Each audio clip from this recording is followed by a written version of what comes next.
g'day everybody and welcome to MuzoHub again. This is the 22nd episode of MuzoHub, and last week was the first of our new series, and we'd very much like to thank Mr. Trevor Petrie for coming in last week, and thank you for your response. We got lots of good response from everybody out there that's interested in musicians and what they do and how they get into how they get to love music. This week we have another special guest who's waiting in the green room somewhere. I'm not sure where it is. And I might as well just get straight on with it. This is Mr. Shann Lions, and we'll say, hopefully when I press this button, we'll say g'day to Shann. And here he is. Hey Shann, how are you? JP, how are you, mate? Good, mate. It's great to have you on board, come in as our second guest for the new series. And it's also great to have you coming in remotely. So we're trying to test this out so everybody can be involved. So once again, welcome along, and we'll start off with some questions. Fire away, mate. Fire away. So Shann, we'll go right to the heart of the matter, and like we always do, ask where you actually first got interested in music. What was your first memory of music? I suppose getting into music, I didn't really get into it in a theory-based learning an instrument until I was 18. But it always been right into music, come from a fairly musical family. My dad plays in a concert band and still to this day playing in a concert band. He might even be the president of the concert band, I don't know, but not locally anyway. But so I suppose for me, picking up an instrument, I didn't do it until I was 18, because up until that point, coming from a musical family, you always wanted to rebel and not do music. So for me, it was I picked up guitar at 18, just because where I grew up was in rural Victoria, population of about 35 people, and it was after dropping out of uni. Worked on a tomato farm, and it was sort of pre-internet. There was only sort of dial-up internet back then, so there wasn't a lot to do. You either rode motorbikes or played footy or drank at the pub, which I did none of those things. So picked up guitar and just went to my dad each day and said, hey, can you teach me a chord and how to play guitar? And he sort of reluctantly taught me a chord a day, and just badgered him. And after 6 months of playing guitar, sort of 6 to 8 hours a day post working on the tomato farm, I decided I'd move to Bendigo, and that's sort of where it started. But just wrote my own songs because I wasn't a good enough guitar player to learn anyone else's songs, but apart from maybe some Nirvana and Green Day songs. But that's sort of how I learned how to play guitar, and the rest is history, I suppose. Yeah, so that's great. Thanks, Shann. Where did you did you get into a band straight away, or you're just doing solo work, or how did that happen? It started because I moved down here because for me, I didn't think, Bendigo for me was like someone moving to New York, being population of 35. And then probably back then it was, just under 100,000 people in Bendigo in sort of the late 90s. So I just put up notice in if Bendigo historian type folks are watching, and that are into music would probably remember Leach's music. Roy Leach, yeah. His music shop. So just put a notice up in there looking for band members, and just sort of, the old school days, which kids these days are just so connected through their technology, they just message each other. But back in those days, you physically had to, jump on your Amiga 500 or your 486 IBM or whatever you had back then. I'm showing my age here, mate. Bit of a nerd too, by the way. So just printed out this. I even can recall what it looked like. It was like had a photo of like a EH Falcon or something like that on it, and sort of said, these are the bands that I'm into, wanting to form an original band. And out of that, just had random people start calling me, and formed a garage band which sort of played for a year, didn't do any gigs, and at the time I had a really good bass player that was playing with me, and him and I sort of, that band dissolved before we had to play a gig, and we got his brother-in-law to play drums. So, and then that band sort of stemmed on and evolved into my sort of first band, and we were together for 8 years and achieved a few good things, but sort of post that, and that imploded and whatever else happened, I took about 8 years off music and sort of have come back to it, and it's the best thing I reckon one of the best things I've done in recent years is to find myself musically again, and form Four Lions and play around town playing solo sort of gigs as well. So it's been quite cathartic. Yeah. So how would you describe your music if I go a step back? The music you're actually writing, or your influences and things with music. Yeah, I mean, growing up, like my folks are quite musical. Like mum can sing, and dad plays guitar, and in the concert band he plays tuba, and he sort of like plays didgeridoo, circular breeze didgeridoo, and all that sort of stuff. And I think it's probably what they listen to. They listen to a lot of different blues over the years, Muddy Waters and Robert Johnson and heaps of other different stuff. But then, I mean, that, I think at the time you don't think that it influences you, but as you get older, I think those influences do creep into your own writing. And then obviously, my brother listened to heaps of diverse stuff. So I would have to say he probably introduced me into the diversity of different types of music, whereas mum and dad's music taste was pretty narrow to some degree. But, my own writing now, I'm influenced from, a lot of different random sources musically. But it's pretty much all I do in my spare time is listen to music, massive, avid vinyl collector, and just listen to records all the time, and, read up as much as I can. But, I mean, people will have to check our stuff out to sort of work out who my influences are, and for the current band, Four Lions. So speaking of Four Lions, as well as your solo work, you're working with them. Have you done recording as a solo artist and as a band, or? Oh, not really. And as a band, Four Lions has released 3 albums in 3 years.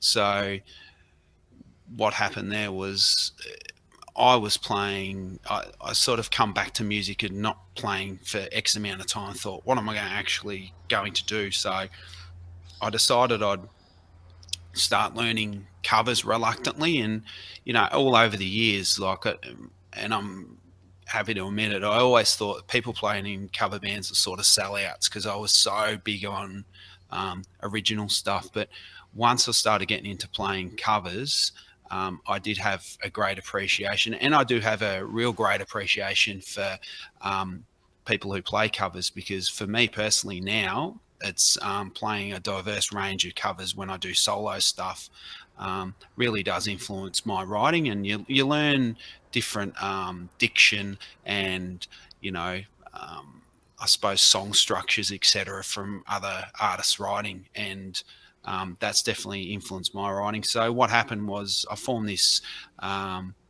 duo, and then after a while I thought, I might try and write a few songs. So I wrote a couple of songs and then looked for a local studio. Unbeknown, I found this studio in called Mountain Sound in near Hanging Rock, and it was an old friend that I lost contact with about 15 years ago at the time, and went in and recorded these demos, and just had such an enjoyable experience. I thought, I actually think that I can build on this. So within sort of 6 weeks, had written a whole album. So Four Lions, sort of from that, I sort of started finding other musos and pulled that together and pulled a band together. And recorded an album. And then there's sort of wrote another album. We've released our third album now, so over the course of 3 years. And yeah, we're going to go and record again in January, but we're just going to do an EP. But I think next year musically will be a bit different. We're just going to get this EP done, but I've got other little musical projects that I want to finish and start next year. So it's, I suppose, a musical evolution, and we'll just see what happens. So with the Four Lions, is it all your songwriting, or do they contribute too, or how does that work? Yeah, oh well, the first album it was a 10-track album, and there was sort of one co-write on it, which was the guy in the studio, my partner. She contributed some lyrics for it as well for that one song.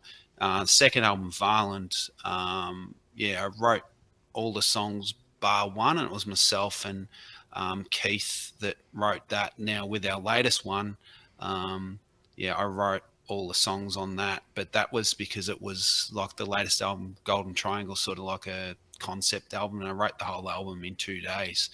And it's talks all about the history of Bendigo, the gold history of Bendigo. So that's what that album's about. But with the new EP that we're going to do, that's got one song on it that will be the very first co-write as a band.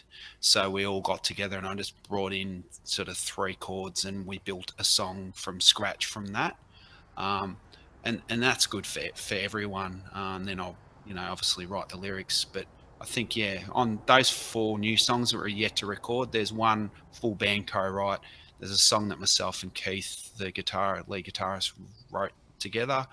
And then there'll be 2 other songs that I've just wrote myself. But yeah, I think that's a good process for everyone, but it's very slow to co-write with a heap of people. I think just to get that one song to a point that we're happy with, it's taken months and months and months. But that's because it's not a full-time job. If you were some band like U2 or something that would jam every day almost, and treat it like a job, you'd be able to write heaps together. So Yep. So what are you up to at the moment? Where can people catch you? Are you gigging, or what's where's the best place they can catch up and find I out mean, about you? Four Lions, we've got a show coming up, November the 25th, which is a Saturday night at the Golden Vine. We tend to probably only play about 7 times a year, but we always like to try and put on events. So we played the Crook Street Park for Summer in the Parks for the City of Greater Bendigo Council earlier in the year. We recorded that. So on the night, we're going to give away that album as a download card, so people can grab the whole album. So if they turn up for the entry price, they get the album. But apart from that, I mean, I'm playing every weekend almost, John, just doing solo covers. But you need to do that to be able to afford to have this expensive hobby called your own music. Speaking of music, your own music, what is it about music that you really love? Why do you keep doing it? What is it about music to you? Yeah, I mean, you get that question from people, even from your own band members, that sort of go, why do you spend the money you do on this stuff? It's like, well, you've got to ask people that are right into water skiing or fishing. Why do they go and buy a boat? Because that's what they love doing on weekends and whatever else, and it's obviously part of them and they're passionate. With me, music is part of who I am as a person. And especially when I didn't play music for that period of time, I really lost myself as a person. So, no one can take music away from me. It is who I am. It's my therapy for everyday life. Writing and just getting all your emotions out into a song. There's something within that. There's a lot of vulnerability within that as well, because you are exposing yourself, but at the same time, you've got to have a care factor of 0, and you just do what you want to do. And there's something about music. I don't know if it stems from when we're all within tribes, etc., but I get something from music that I can't get from any other source. maybe music is my drug, perhaps. That's great. So, would you have any tips for like other musicians? I mean, you've sort of given them then how you approach it, but if they're struggling a little bit, would you have any tips for them?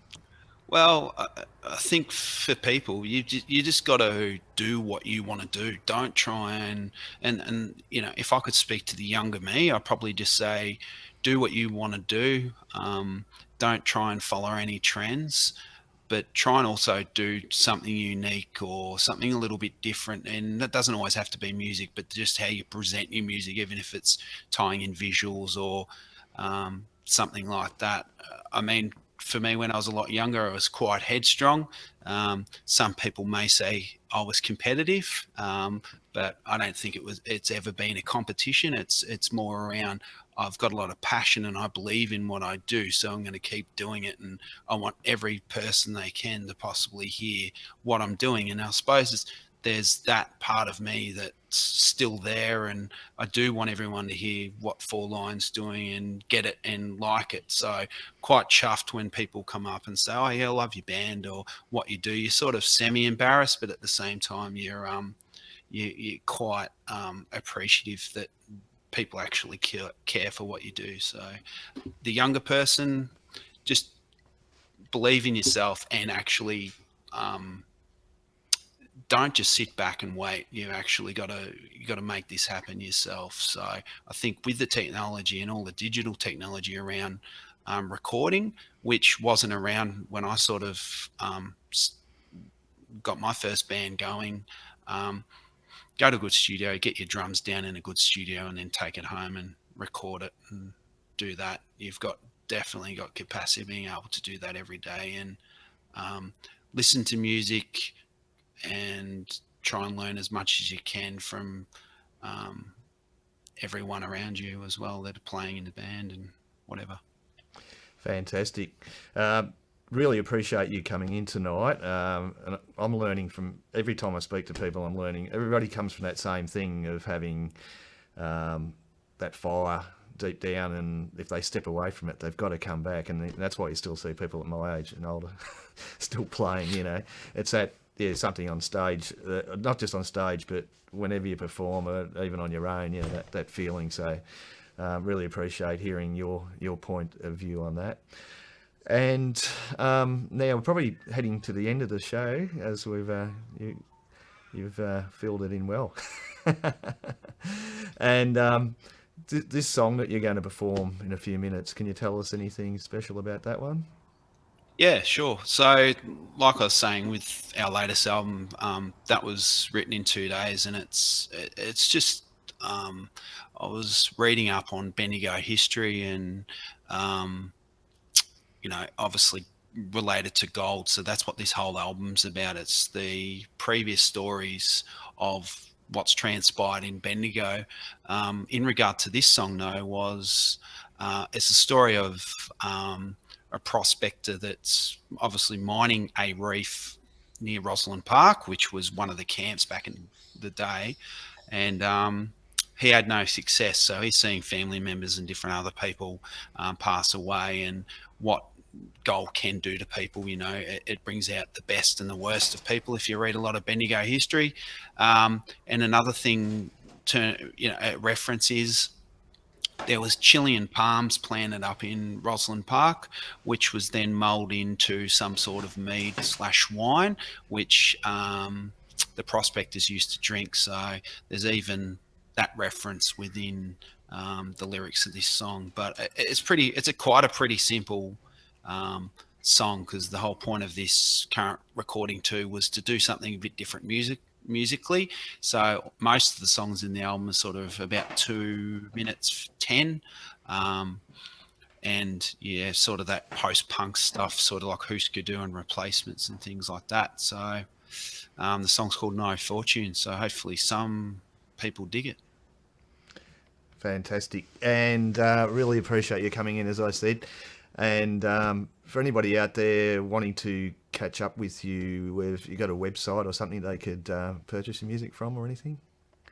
Yeah, I mean, all our stuff's on iTunes and Spotify and all those sort of things. Or you can pop in, if you're in Bendigo and you're old school and you want a physical CD, head up to Muso Stuff in Mitchell Street. They've got our CDs in there for $10. So otherwise, we do have a website, which is fourlionsmusic.com. You can see when we're playing and listen to our music there. But, you know, everyone's got access to technology these days. So I'm sure they can find Four Lions somewhere. Well, thanks again, Shann. That was Mr. Shann Lions there, our special guest for this week on MuzoHub. And if you'd like to be a guest on MuzoHub, it's very easy. Just go to our webpage, which is www.muzohub.tv. And at the top of the front page there, you'll see a button you can click on, and that's called Guest Request. Just click on that, fill in your information, and send it to us, and we'll get back to you as soon as we possibly can. Another way to keep in contact with MuzoHub is our musicians group, which is a group on Facebook. So just go to Facebook and search for MuzoHub Musicians Group. And even if you don't want to be a guest physically on MuzoHub, you can tell your story there on our group. So that's about all we've got time for this week. Once again, thanks to Shann for being on, and we'll let him take it away tonight with his song that he mentioned before, which is called No Fortune.